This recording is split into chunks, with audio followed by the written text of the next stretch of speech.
Voltando ao relato que eu estava falando sobre as experiências, né, no Brás, na verdade, a experiência mesmo que eu tive começou do ano passado para esse ano de 2021. O ano passado nós tivemos a pandemia, né? E antes disso, né, eu tinha tomado um rumo. Eu comecei a estudar ufologia. Como é que foi isso, né? Você sair de um regime de protestantismo para o espiritismo, né? Como eu já estava tendo essas experiências que eu falei de ver pessoas falecidas, né?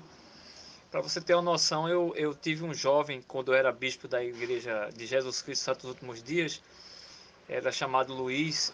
Ele foi um dos jovens meus e cresceu, casou-se, né? Eu fui até o casamento dele. E alguns anos depois ele se matou, se suicidou, né? Foi uma situação difícil para a família. E eu fui para a capela onde ele estava, né? Para velar o corpo dele, né? Dar as últimas homenagens da família, a ele, principalmente a ele, né? E ao chegar lá na capela, ali em Piedade, nós fomos numa sala que estava fechada lá e pegamos o caixão dele, né? Subimos, que é no primeiro andar isso. Ele subiu as escadas levando esse caixão, colocamos no pedestal e eu sentei na quinta fileira de trás para frente, né? Não gosta muito de ficar próximo não, as pessoas chorando, né, prestando aquelas homenagens. E aí chegou a mãe dele, né, que é Sueli. E aí eu fui falar com ela, dar minhas condolências, né? E naquele momento que eu estava conversando com ela, né, ele passou correndo de um lado para o outro. E o interessante de tudo é que ele não estava com a roupa, ele estava de cueca, né? E eu vi a cena e eu fiquei matutando. E disse a ela, né? Eu disse assim, Sueli, teu filho, ele estava com que roupa, né? E ela me falou assim, não, Beto, ele não estava com roupa, ele se enforcou de cueca. E aí aquilo que eu tinha visto estava realmente verdadeiro, né? E eu senti, ela disse, você quer me falar alguma coisa? Eu digo, quero, ele está aqui. Ela disse, eu já senti, só que eu não chego a ver, né? E eu disse, eu estou vendo ele. Ele está para lá e para cá, ele está muito assustado. E o que eu achei interessante desse relato é que mesmo sendo um suicida, né? Que vamos dizer, quando eu estudei no Evangelho, dizia que um suicida quando morre, né, quando os mortos, né, quando morrem, eles vão para um outro local, né, e a sua memória fica esquecida. E aí eu fiquei pensando, né, como é que pode, né? Só que o que você aprende no cristianismo não bate com o espiritismo, né? Um fala sobre reencarnação, outro fala sobre ressurreição, né? Totalmente oposto. E quem acredita em ressurreição não viria ele, né? Mas como eu tenho esse dom, né? Que eu, entre aspas, eu acho que é um dom, né? Alguns dizem que é dívida que a gente deixou e nessa vida a gente está pagando, né? Então seria isso. Então, como samaritano, eu estava ali naquele momento tentando resgatá-lo, mas só que ainda eu não tinha tido as experiências mesmo de como eu estou tendo agora, né? De poder sair do corpo, de ir para os umbrais. Mas nessa história, o interessante de tudo é que quando a gente enterrou ele, né? Fizemos as homenagens e à noite a gente foi na casa dela, né? Eu já tinha sido um mestre familiar dessa pessoa. Na igreja, mestre familiar é uma pessoa responsável pela família, né? Onde a gente visita, vê o que a pessoa está precisando e como irmãos cristãos, a gente tenta ajudar e amenizar qualquer problema dessas famílias, né? É um trabalho de caridade que é feito para ajudar o próximo, né? Que no caso, e fortalecer os membros da igreja. E aí, quando nós chegamos à noite lá, eu e minha esposa, eu vi o filho dela ao lado dela. E eu percebi que ela não deixava ele ir, porque ela ficava constantemente lembrando. Realmente, mãe é mãe, né? Um primeiro filho, né? Infelizmente aconteceu isso e ela estava, né, muito apegada ao filho. E ele também a ela, né?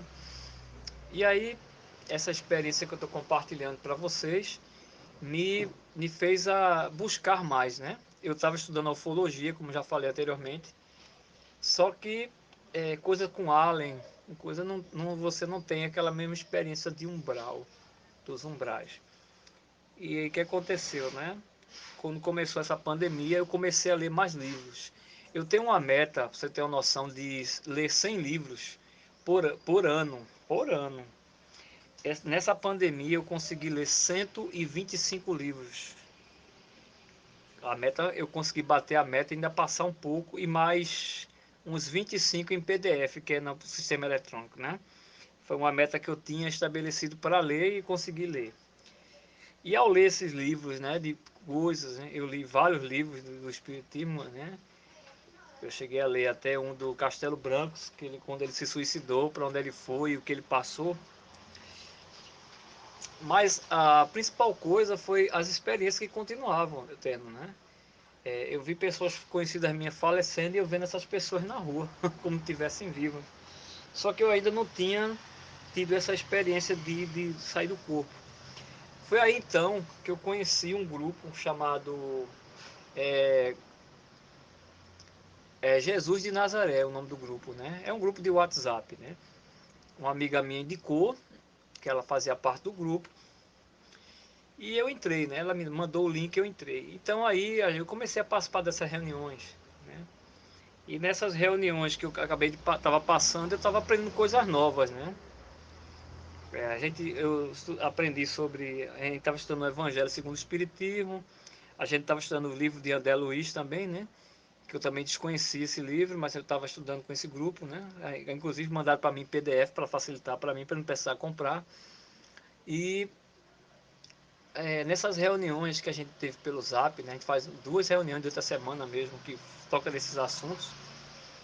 E aí foi quando nesses estudos, aí falou sobre a saída do corpo, como é que Jesus de Nazaré queria que a gente pudesse fazer esse trabalho. E era uma coisa simples a princípio, né? Mas eu fiquei meio assim, né? Ela disse, olha, você faz uma prece e nessa prece, perto das 11 horas que você vai fazer antes de dormir, e você vai sair do corpo e vai poder ajudar no trabalho de resgate a esses espíritos que estão em prisão. Então eu fiquei assim, né? Eu nunca tinha feito isso, né? Mas eu fiquei curioso, né? E naquela noite eu tinha lido algumas coisas do livro dos Espíritos, algumas perguntas e respostas, né? E aí eu fui me deitar, eu lembro como fosse hoje. E o que foi interessante foi que eu estava tão ansioso, foi engraçado que eu estava muito ansioso. Nunca tinha acontecido isso comigo, não. Estar ansioso para fazer uma oração. Eu fiz a oração e me deitei, né? Eu acredito que era umas 11h25 da noite. Aí eu vi uma pessoa, feito uma pessoa assim, né? Ao lado da minha cama, era um senhor. E ele chegou para mim e se apresentou como era Pai Joaquim de Aruanda. E eu perguntei o que é que ele queria, né? E ele disse a mim que tinha um trabalho a ser feito. Eu já tinha tido um sonho, né? De um vale com ele, né? Mas eu nunca tinha tido uma experiência de chegar alguém e me conduzir. E aí eu fui conduzido por ele, né? A gente saiu do meu quarto, eu lembro como fosse hoje. A gente saiu voando pela janela e eu vi toda essa área geográfica aqui de onde eu moro aqui, Cajueiro Seco, né? Inclusive passei perto da casa de um amigo meu chamado Williams. Eu cheguei a ver tudo, eu vi aquela lagoa do Náutico, né? Enorme, né? Aquela coisa por cima. E aí foi a primeira experiência que eu tive, né? Então essa experiência ela marcou, porque o que foi que a gente viu nessa primeira experiência? Muita gente perturbada, né? Eu fui para um lugar, era um lugar totalmente diferente do que eu já vi, né? Eu tinha visto em sonho um vale, eu até relatei no primeiro áudio meu, né, dessa experiência que eu estava tendo. Só que ele me falou que lá nesse local as pessoas tinham o livre-arbítrio, que nós não poderíamos interferir, né? E que ele ia ser, juntamente com mais 2 pessoas, que era a vovó Catarina e a vovó Conga, elas iriam me orientar de como eu poderia resgatar essas pessoas. Né? No caso, seriam os espíritos que estavam do outro lado. Né? E aí, quando nós começamos, um umbral bem diferente, né? Daquela experiência que eu tinha tido. Várias pessoas estavam passando por dificuldade. E eu vi também muitos espíritos zombadores. porque não deixava em paz as pessoas naquele lugar. Muitas delas não pediam ajuda, e era um umbral diferente mesmo. Eu via sofrimento, eu vi um lamaçal muito grande, né? Onde as pessoas, a gente chamava essas pessoas para vir, né? Sair desse lamaçal e a gente conduzida para a luz, né? Ou para o hospital espiritual, ou para a colônia, dependendo da situação, né? E elas não vinham, não vinham. E quando aconteceu isso, eu fiquei um pouco perturbado, porque eu queria ajudar essas pessoas. Porém, eu fui impedido, pois nesse local existia a justiça. Isso foi as palavras do pai Joaquim de Aruanda, ele me falando, né? Pois mereciam aquele castigo, pois buscaram na vida passada esse merecimento. Eu fui impelido a não ajudar essas pessoas. Para mim foram cenas muito constrangedoras, muita humilhação. Para mim foi uma noite de grande aprendizado naquele momento, né? Era a minha primeira noite que eu estava saindo para esse umbral. E uma coisa que eu pude aprender nesse local é que é respeitado o livre-arbítrio das pessoas. Ou seja, o que eu faço aqui nessa terra, nesse umbral terreno, vai contribuir para onde eu vou quando eu fechar os olhos, ou seja, eu desencarnar. Então nós temos que ter muito cuidado com o tipo de pensamento, com o tipo de pessoas que a gente anda, com o tipo de obras que a gente realiza, porque o que a gente aprende é que o amor ele deve imperar em nossa vida. A gente vive num local onde a gente é provados e testados. Uma escritura que eu gosto muito, que está no Novo Testamento, é no livro de Tiago, capítulo 1, versículo 12, que diz assim: Bem-aventurado o varão que sofre a provação, pois quando ele for aprovado, receberá a coroa da vida, ao qual o Senhor daqueles que o amam. Nessa promessa, né, o nosso Tiago ele foi bem sincero quando ele disse, né, que quando a gente passa por provas, a gente precisa ser aprovado. E muitas vezes a gente é rejeitado nas provas que a gente passa terreno, porque as pessoas nos fazem o mal e a gente quer retribuir com a mesma moeda. Só lembrando que quem faz isso está juntando mais karma. Por exemplo, uma pessoa me faz mal, eu com raiva mato ela. Eu estou fazendo um karma para a vida futura. E não é interessante a gente estar fazendo karma, né? O karma é uma coisa que faz mal a gente, faz muito mal. Então eu fiquei pensando, como é que eu posso fazer para não ter esse karma terreno, né? Então, cada experiência que eu estou tendo na noite, né, nesses umbrais e também hospitais espirituais, tem me fortalecido no modo de viver aqui na Terra e de ser um exemplo para minha família e ser um exemplo para a sociedade. Apesar de que a sociedade, mesmo que você seja um exemplo, muitas vezes as pessoas não vão te seguir. Ou porque não gostam de você, ou porque não te conhecem, ou porque acham que muitas vezes que você é metido, né? E a gente tem que se policiar sobre isso, né? Essa experiência que eu tive nesse umbral mostrou que as pessoas dentro desse lamaçal não tinham a capacidade de sair, muitas delas.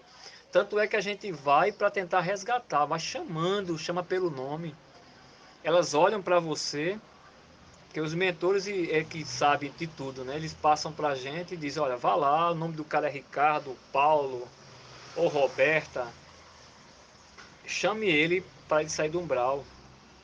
E muitas vezes quando a gente faz esse tipo de pensamento, para eles, né, de dizer, olha, a gente já mentaliza, né, e vai ao encontro e não consegue o resgate como devia ser.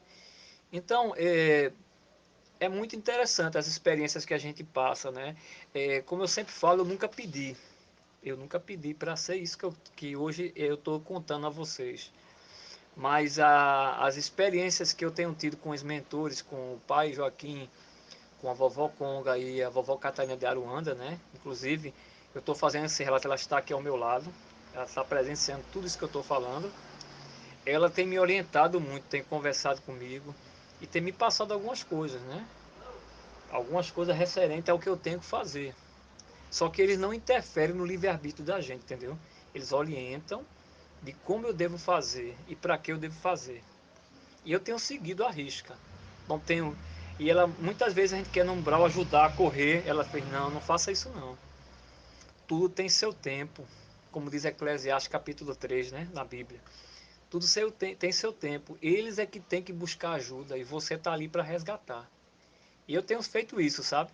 Da melhor maneira possível e espero que possa contribuir. Ainda não sei meu tempo terreno, mas o tempo que eu tiver aqui, também quando eu for para o outro lado do umbral, no caso, lado astral, eu possa também ser um instrumento na mão de Jesus de Nazaré para resgatar essas almas.